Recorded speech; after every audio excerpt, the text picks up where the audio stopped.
பாதை இது நீளாதோ தொடுவானம் போலவே கதை பேசிக்கொண்டே காற்றோடு போவோம் உரையாடல் தீர்ந்தாலும் உன் மௌனங்கள் போதும் இந்த புல் பூண்டும் பறவை நாமும் போதாதா இனி பூலோகம் முழுதும் அழகாய் போகாதா முதல் முறை வாழ பிடிக்குதே முதல் முறை வெளிச்சம் பிறக்குதே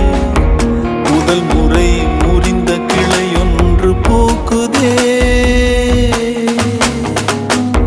முதல் முறை கதவு திறக்குதே முதல் முறை காற்று வருகுதே முதல் முறை கனவு